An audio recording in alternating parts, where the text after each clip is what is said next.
Assalamualaikum warahmatullahi wabarakatuh. Nama saya Adrian Rio. Yang terhormat Bapak Toto, pengampu mata kuliah Teori Ilmu Komunikasi. Di sini saya akan menjelaskan mengenai teori dialektika relasional. Pertama, kita telah dulu mengenai definisi umumnya.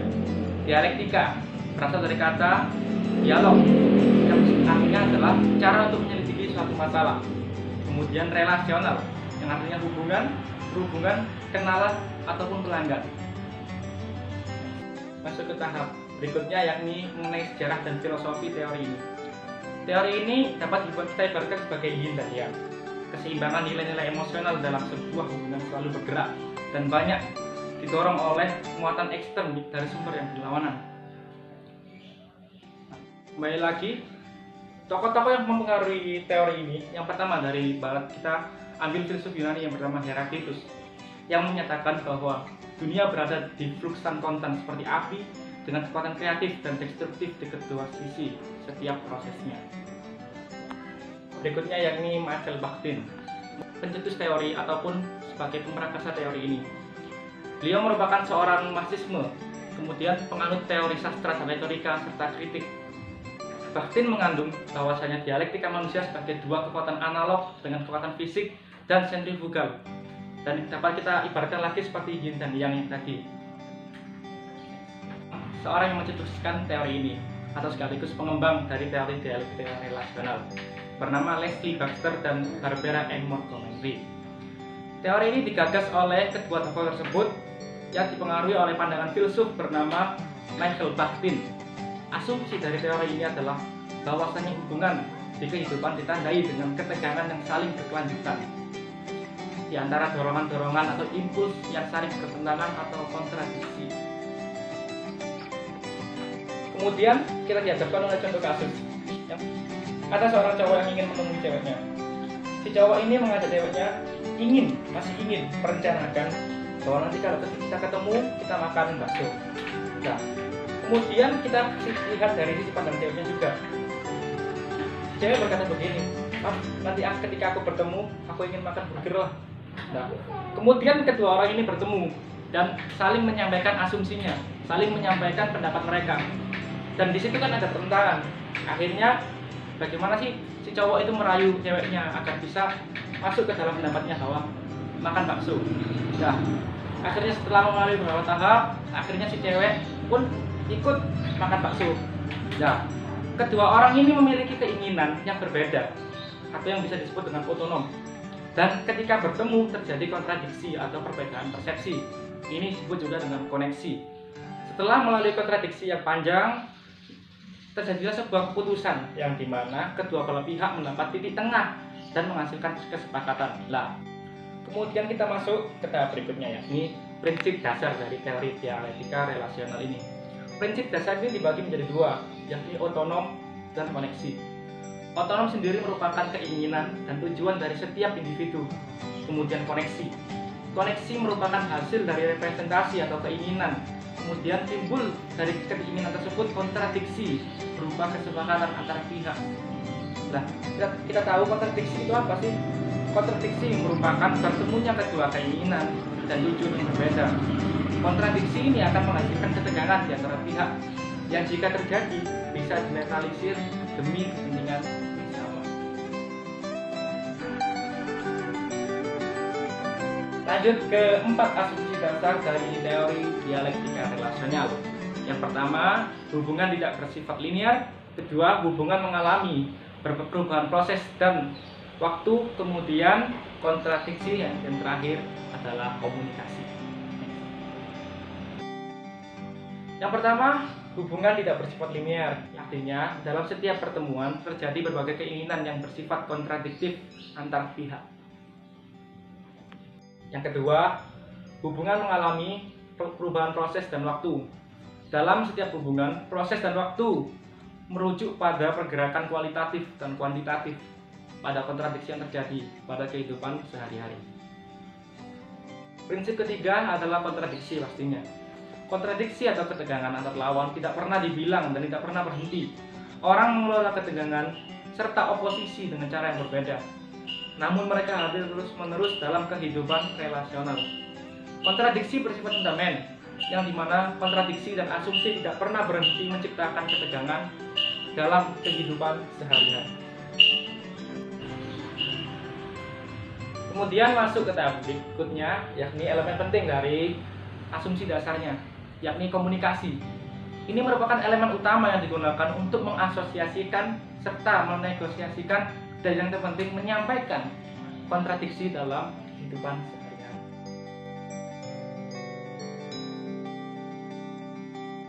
Masuk ke tahap berikutnya, yakni dialektika relasi dasar. Di sini kita dihadapkan oleh 3 hubungan relevan. Yang pertama, otonom dan koneksi, kebaruan dan prediktabilitas, serta dialektika kontekstual. Otonomi dan koneksi, yakni mengacu pada keinginan yang terus-menerus dan memiliki keterkaitan yang merujuk pada sikap kita yang tidak tergantung pada orang lain. Yang kedua, kebaruan dan prediktabilitas. Ini mengacu pada konflik antara kenyamanan stabilitas dan kegembiraan perubahan. Perencanaan secara strategis untuk melindungi diri dalam berkomunikasi. Jadi planning ketika kita menghadapi sebuah dialektika relasional, kita harus memiliki dipikir secara strategis untuk melindungi diri dalam berkomunikasi agar tidak saling menyinggung, agar tidak saling bermusuhan di antara pihak. Yang terakhir, mengenai dialektika kontekstual. Ketegangan yang dihasilkan dari tempat hubungan dalam budaya bersifat publik ideal, yakni membenturkan aspek publik dan pribadi dari hubungan. Bersifat nyata, ideal, yakni membandingkan hubungan hidup dengan fantasi kehidupan.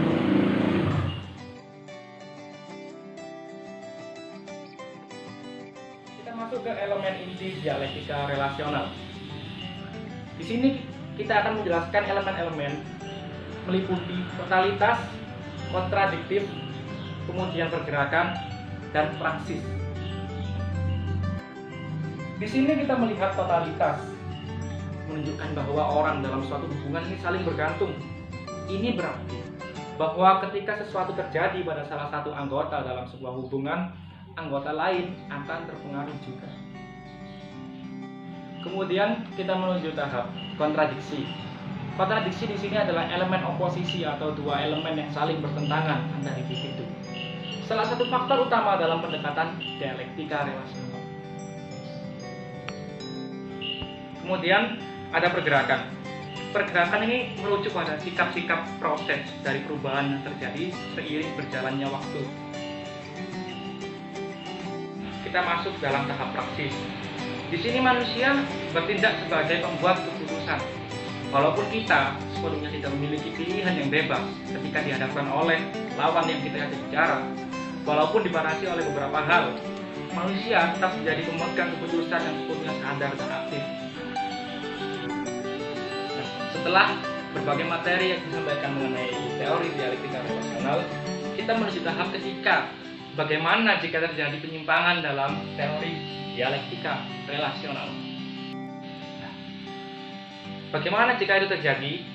Teori ini dapat dikatakan menyimpang ketika di antara kedua pihak atau berbagai pihak terdapat kontradiksi yang tidak dapat terselesaikan. Dalam artian terjadi perpecahan atau permusuhan di antara kedua pihak sehingga tidak menemukan titik tengah di antara keduanya. Sama seperti yang sebelumnya, hal ini dapat berdampak permusuhan, konflik, ataupun dendam di antara kedua pihak. Kita ambil contoh kasus. Di sini dapat kita lihat bahwasanya di dalam rapat suatu organisasi, ya, kita ambil organisasi. Di sini ada seseorang berpendapat mengenai bagaimana kalau sekolah kita diliburkan. Sekolah kita diliburkan, tapi kita dikasih tugas secara online. Nah, kemudian dari satu pihak berkata, ya tidak bisa begitu. Kadang kita juga harus butuh praktikum, harus butuh sebagainya dan lain-lain. Kita tetap harus bisa masuki wilayah sekolah. Dan akhirnya terjadi timbul berbagai perdebatan di sisi lain pihak terus berargumen untuk memperkuat argumennya secara egois, di lain pihak juga seperti itu.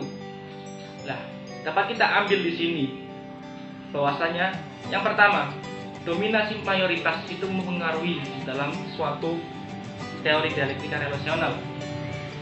Kemudian di sini sebagai penengah, yakni pihak netral, harus tegas dalam memberi keputusan pada pihak yang sedang mengalami kontradiksi seperti kedua belah pihak yang tadi.